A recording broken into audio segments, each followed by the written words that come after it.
अस्सलाम वालेकुम स्टूडेंट्स, आज है हमारा फिज़िक्स का लेक्चर नंबर 9। प्रीवियस लेक्चर में हमने अपने न्यूमेरिकल्स ख़त्म किए थे, एमसीक्यूज़ वगैरह ख़त्म कर लिए थे। आज हमने जो स्टार्ट करने हैं अपने एक्सरसाइज के क्वेश्चंस हैं। अपनी बुक का पेज नंबर 53 निकालिए। वहाँ पर जो है आपको क्वेश्चन दिया हुआ है, explain translatory motion and give examples of various types of translatory motion. आपने क्या करना है, ट्रांसलेटरी मोशन को एक्सप्लेन करना है एग्जांपल्स के साथ और उसकी वेरियस टाइप्स को। ये मैंने आपको लॉन्ग क्वेश्चन बताया हुआ है बुक में, आपने पीछे से निकालिए वहीं से। और ये पूरा का पूरा लॉन्ग क्वेश्चन मैंने आपको अटेम्प्ट करने की टेक्निक भी बताई हुई है, तो ये पूरा लॉन्ग क्वेश्चन आपने अटेम्प्ट करना है। नेक्स्ट है आपके पास, नीचे आ जाए 2.3 वाला। वो क्या कहता है, differentiate between the following, rest and motion में आपने डिफ्रेंशिएट करना है। आप जब भी किसी चीज़ को डिफ्रेंशिएट करते हैं तो दरमियान में लाइन लगाते हैं। एक साइड पे आप लिखते हैं रेस्ट और एक साइड पे आप लिखेंगे मोशन। अगर आपने स्पीड और वेलोसिटी में डिफ्रेंशिएट करना है तो एक साइड पे आप लिखेंगे स्पीड और एक साइड पे आप लिखेंगे वेलोसिटी, दरमियान में लाइन लगाएंगे और उसके बाद जो है एक तरफ स्पीड का लिखते जाएंगे, एक तरफ वेलोसिटी का लिखते जाएंगे। ठीक है, तो आपने क्या करना है, अगर वो कह रहा है differentiate between rest and motion, तो आपने रेस्ट की डेफिनेशन लिखनी है एक तरफ और एक तरफ मोशन की डेफिनेशन। ये कंप्लीट हो जाएगा। नेक्स्ट आपके पास वो क्या कहता है, circular motion and rotatory motion. इनमें भी आपने डेफिनेशन जी लिखनी है, एक तरफ सर्कुलर मोशन की, एक तरफ रोटेटरी मोशन की।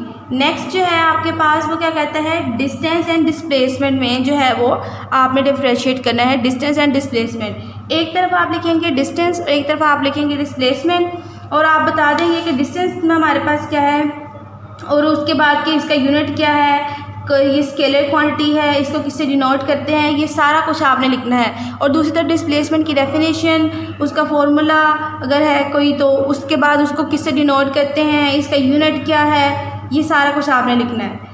फिर आगे आता है स्पीड एंड वेलोसिटी में डिफरेंशिएट करना है, तो एक तरफ आप स्पीड लिखेंगे, एक तरफ आप वेलोसिटी लिखेंगे। स्पीड का सारा लिखेंगे कि स्पीड की डेफिनेशन क्या है, इसका फॉर्मूला क्या है, उसके बाद इसका यूनिट क्या है, ये स्केलर क्वांटिटी है, ये वेक्टर क्वांटिटी है, सारा कुछ। उसके बाद वेलोसिटी का भी इसी तरह से आप लिखेंगे, इसकी डेफिनेशन लिखेंगे, उसके बाद इसका फॉर्मूला लिखेंगे, उसके बाद बताएंगे कि ये आपके पास स्केलर क्वांटिटी है या वेक्टर क्वांटिटी है। नेक्स्ट है आपके पास कि आपने डिफरेंशिएट करना है जी लीनियर एंड रैंडम मोशन में। तो लीनियर और रैंडम मोशन में आपने डिफरेंशिएट किस तरह से करना है, एक तरफ लीनियर मोशन की डेफिनेशन, रैंडम मोशन की डेफिनेशन।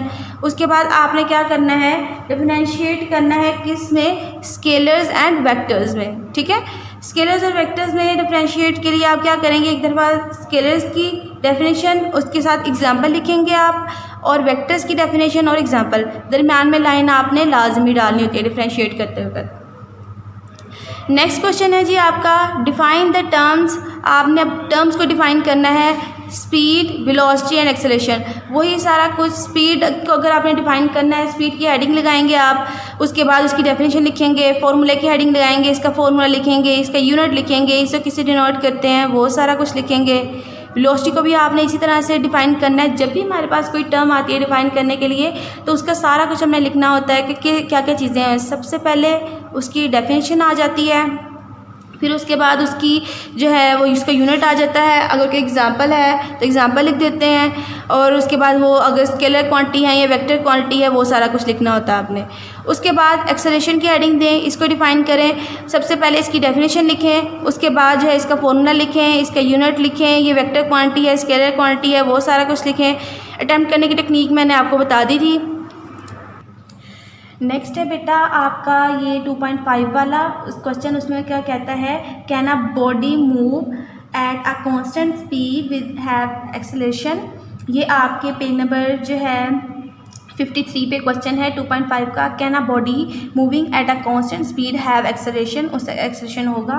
तो आपने उसका आंसर क्या करना है कि a body is moving with constant speed may और मे नॉट हैव एक्सेलरेशन। मतलब हो भी सकता है और हो भी, ये भी नहीं हो सकता कि उसका एक्सेलरेशन ना हो। ठीक है, होगा भी या नहीं भी होगा, ये डिपेंड करता है कंडीशन पे। अब हम क्या कहते हैं, if a body is moving, condition कौन सी वाली है, if a body is moving with constant speed in straight line. अगर वो स्ट्रेट लाइन में मूव करी है डज नॉट हैव एक्सेलेरेशन, उसका एक्सेलेरेशन नहीं होगा। अगर वो कांस्टेंट स्पीड के साथ स्ट्रेट लाइन में मूव करी है उसका एक्सेलेरेशन नहीं होगा।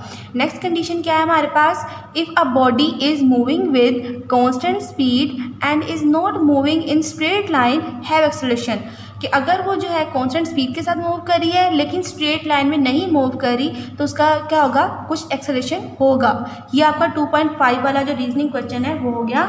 नेक्स्ट है जी आपका 2.6, अपने पेज नंबर 53 पे देखिए 2.6 क्वेश्चन है।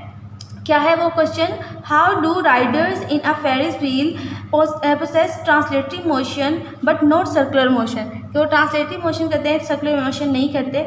अब क्या करना है, आपने इसका आंसर देना है, the Riders do not move in a circle of constant radius therefore there motion is not circular, कि वो जो है वो उनकी मोशन सर्कुलर मोशन क्यों नहीं है, क्योंकि वो कांस्टेंट रेडियस वाले सर्कल में नहीं मूव करते, इसलिए उनकी जो मोशन है वो सर्कुलर मोशन नहीं है। सर्कुलर मोशन के लिए कंडीशन क्या होनी चाहिए कि कांस्टेंट रेडियस होना चाहिए। उसके बाद जो है 2.7 वाला जो क्वेश्चन है वो आपका बुक पे देखें वो क्या है question, sketch a distance time graph for a body starting from rest, how will you determine the speed of a body from this graph. आप इस ग्राफ से स्पीड किस तरह से फाइंड आउट करेंगे, सबसे पहले आपने क्या बनाना है कि डिस्टेंस टाइम ग्राफ बनाना है। ठीक है, ये मैंने जो है डिस्टेंस टाइम ग्राफ बनाया है। ठीक है, इसमें हमारे पास क्या है कि मैंने वर्टिकल एक्सिस पर जो है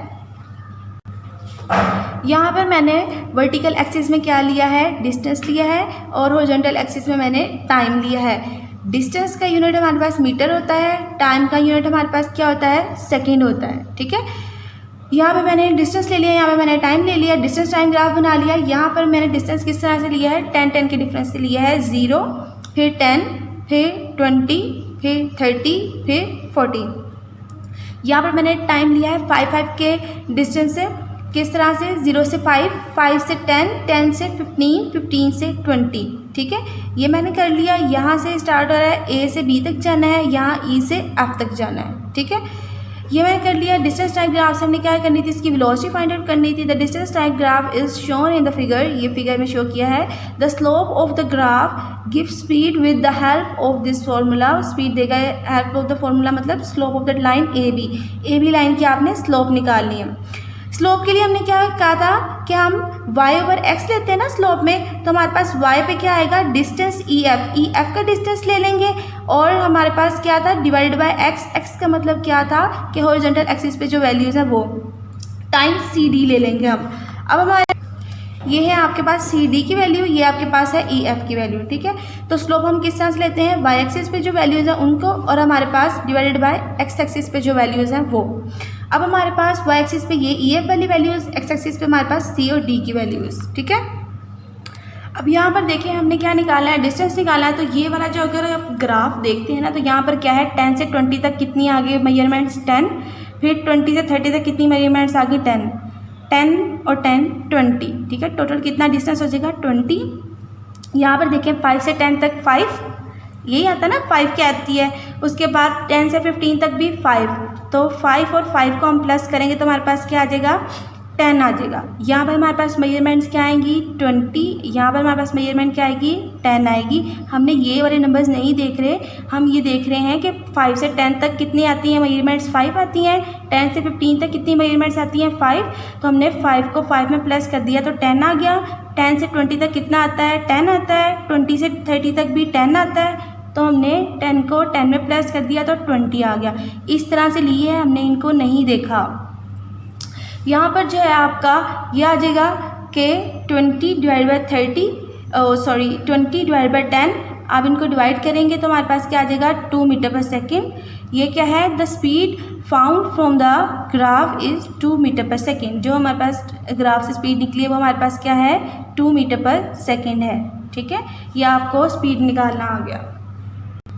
नेक्स्ट है जी आपका क्वेश्चन नंबर 2.8 जो है वो देखें अपनी बुक के पेज नंबर पे। क्वेश्चन क्या है, what would be the shape of speed time graph of a body moving with variable speed. अगर वो वेरिएबल स्पीड से मूव कर रही है तो उसकी शेप क्या होगी। मैंने आपको बताया था कि अगर कोई बॉडी वेरिएबल स्पीड से मूव कर रही है तो कभी उसकी वेलोसिटी कम होती है, कभी इसकी स्पीड जो है वो ज़्यादा हो जाएगी, कभी इसकी स्पीड जो है वो कम हो जाएगी। तो हमारे पास वो जो ग्राफ बनेगा वो क्या होगा, जिग जैग फॉर्म में बनेगा। ठीक है, कभी ज़्यादा कभी कम है तो ग्राफ की फॉर्म क्या होगी, जिग जैग। आप इसको देख लें, the shape of the velocity time graph is zig zag when the body has variable speed. ठीक है, ये आपने इसका आंसर करना है। नेक्स्ट है जी आपके पास 2.9 which of the following can be obtained from speed time graph of a body.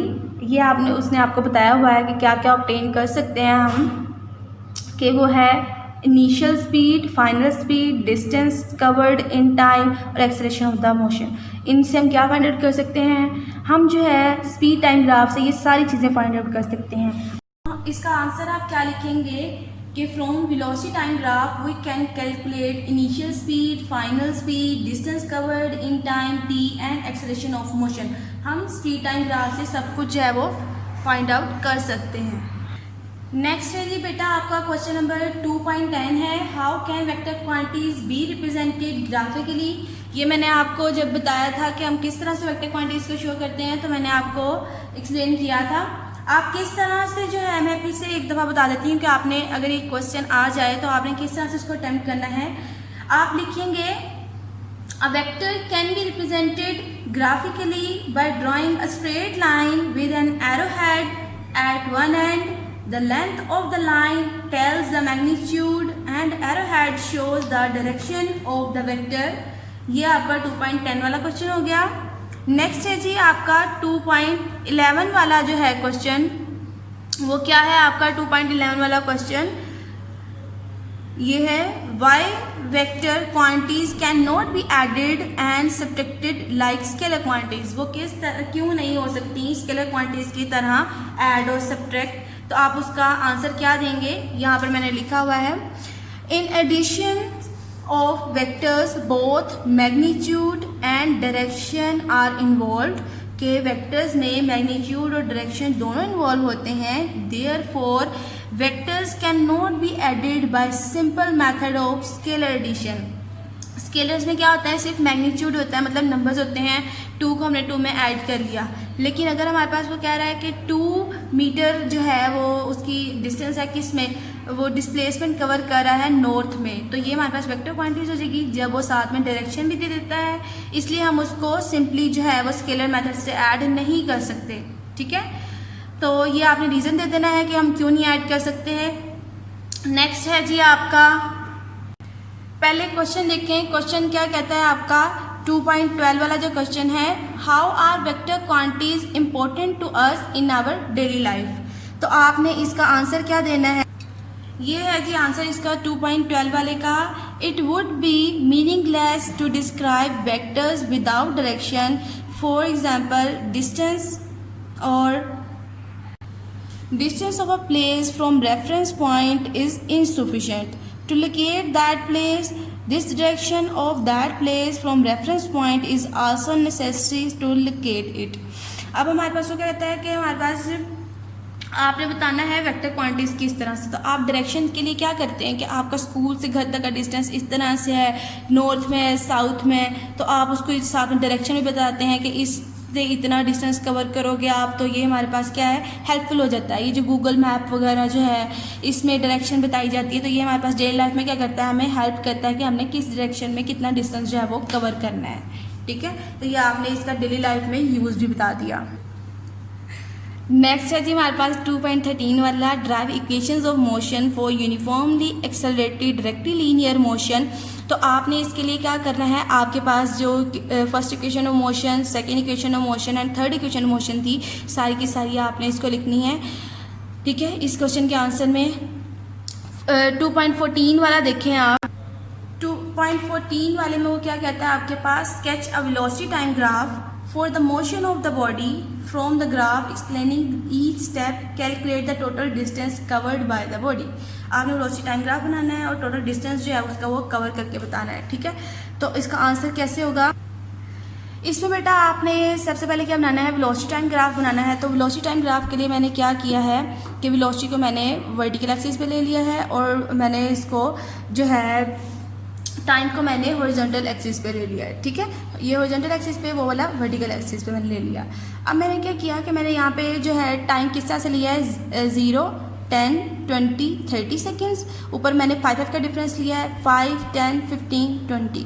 अब मेरे पास जब 10 सेकेंड में वो कितना कवर करेगा, वो ऊपर कवर करेगा आपके पास 16 मीटर पर सेकेंड उसकी वेलोसिटी, ठीक है। बाकी उसकी क्या है, 10 से 30 के दरमियान में 16 कितने आ जाएंगे, 18 सेकेंड्स आ जाएंगे, ठीक है। ये टाइम है 18 सेकेंड्स इतने आ जाएंगे। अब जो है हमारे पास क्या है ऊपर कि वो 12 सेकेंड में इतना कवर करेगा, कितना कवर करेगा, 16 मीटर पर सेकेंड। हमने क्या करना है बेटा, डिस्टेंस निकालना है। हम क्या करेंगे, एरिया अंडर द ग्राफ। अब इस ग्राफ के अंडर कितना एरिया आ रहा है वो लेंगे हम। वो हमारे पास कौन सी शेप आ रही है, ट्रेपेजियम हमारे पास आ रहा है OABC, ठीक है, ये हमारे पास आ रही है। उसके लिए हमारे पास जो शेप होती है उसी की एरिया का फॉर्मूला लगाते हैं। वो हमारे पास फॉर्मूला क्या आएगा, 1/2 sum of parallel sides multiply by height, ठीक है। जो पैरेलल साइड्स हैं उनका, और उसके बाद हम क्या करेंगे, उसका हाइट। अब पैरेलल साइड में हमारे पास क्या है, यहाँ पे 18 सेकेंड और यहाँ पे 30 सेकेंड, ठीक है। ये हमारे पास क्या आ रहे हैं, पैरेलल आ रहे हैं। ये हमने इन दोनों को प्लस कर लिया। उसके बाद हमारे पास हाइट कितनी है उसकी हाइट कितनी आ रही है, 16 मीटर पर सेकेंड, ठीक है। ये हमने इसकी हाइट लगा दी।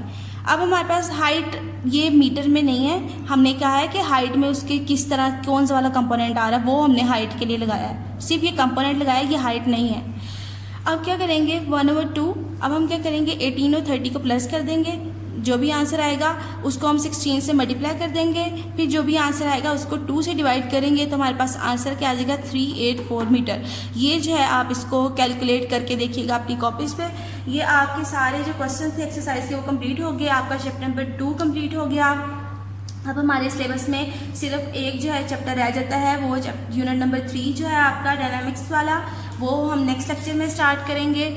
आपने क्या करना है कि ये वाला चैप्टर एक दफ़ा इसको देख लीजिएगा आप, तो उसके बाद सारे long questions, short questions, MCQs वगैरह, इसको नोट्स होंगे आपके पास, वहाँ से देख लीजिए किस तरह से आपने इसको अटेम्प्ट करना है, कितने शॉर्ट बन रहे हैं चैप्टर में। वैसे तो मैंने आपको बता दिया था, बाकी आप वहाँ से नोट्स में से भी देख लीजिएगा अपने स्कूल के जो नोट्स हैं, और पूरा चैप्टर प्रिपेयर करें ज़रा इसको बोर्ड के लिहाज से, ठीक है। स्टे ब्लेस्ड, अल्लाह हाफिज़। अच्छा याद करें और कॉपीज़ पे लिखें भी। अल्लाह हाफिज़।